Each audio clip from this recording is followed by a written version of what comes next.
बहुत समय पहले की बात है। एक नगर में सभी नगरवासी बहुत खुश रहते थे, क्योंकि उस नगर का राजा बहुत ही दयावान था। वह अपने प्रजा की अच्छे से देखभाल करता था। उसी नगर से होते हुए एक जिन अपने घर जा रहा था। तभी दो लोग आपस में बातें करते हुए, हमारे राजा बहुत ही दयालु हैं। वह अपनी प्रजा की कितनी देखभाल करता है। हाँ, तुम ठीक कह रहे हो। हम लोग ऐसे राजा पाकर बहुत खुश हैं। यह सब बातें छोटा जिन्नू सुन रहा था। उसे राजा को मिलने की बहुत उत्सुकता जागी। फिर वह राजमहल में चला गया। तुम कौन हो और मेरे राजमहल में क्या कर रहे हो? मेरा नाम छोटू है और मैं एक जिन हूँ। मैं अपने घर जा रहा था, तभी मैंने आपके बारे में बहुत सारी बातें सुना, इसलिए आपसे मिलने चला आ गया। आप बहुत ही एक अच्छे राजा हो। मैं आपको कुछ उपहार देना चाहता हूँ। फिर उसने राजा को 2 बाज के बच्चे दिए। वह बहुत ही शानदार था और बहुत ही खूबसूरत था।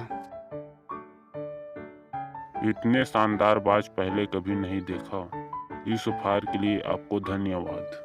और वहाँ से छोटा जिन्नू चला जाता है। राजा ने फिर अनुभवी व्यक्ति को उपस्थित होने का आदेश दिया। कुछ समय बाद मैं तुम्हारा ही इंतजार कर रहा था। यह 2 छोटे छोटे बाज के बच्चे हैं।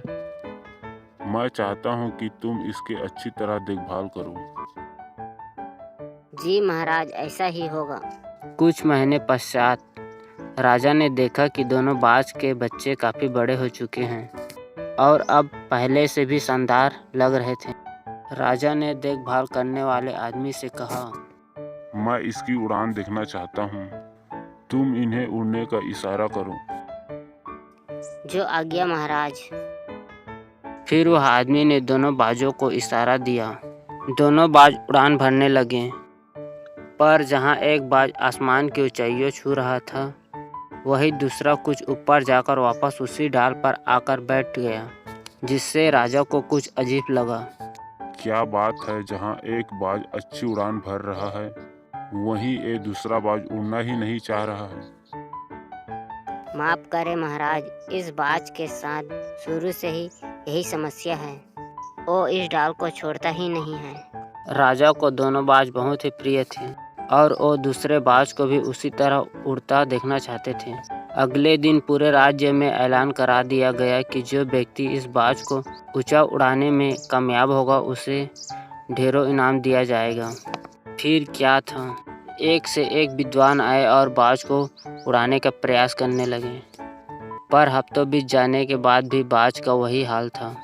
वो थोड़ा सा उड़ता और वापस डाल पर आकर बैठ जाता। फिर एक दिन अनोखा हुआ। ये क्या देख रहा हूँ, ये दोनों बाज एक साथ ऊंची उड़ान भर रहे हैं। आज मैं बहुत खुश हूँ। यह किसने किया, उसको तुरंत पता लगाओ।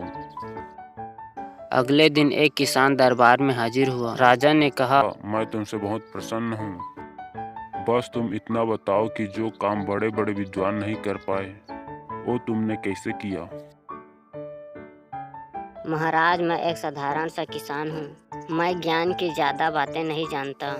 मैंने तो बस वो डाल काट दी जिस पर वह बाज बैठने का आदी हो चुका था, और जब वो डाल ही नहीं रही तो वो भी अपने साथी के साथ ऊपर उड़ने लगा। इस कहानी से हमें यह सीख मिलती है, हम सभी ऊंची उड़ान भरने के लिए ही बने हैं, लेकिन कई बार हम जो कर रहे होते हैं उसके इतने आदी हो जाते हैं कि अपनी ऊंची उड़ान भरने की क्षमता को भूल जाते हैं। इसलिए ऊंचा उड़ने के लिए ज़रूरी है कि हम उस डाल को काट दें जो ऊंची उड़ान में बाधक बन रही है।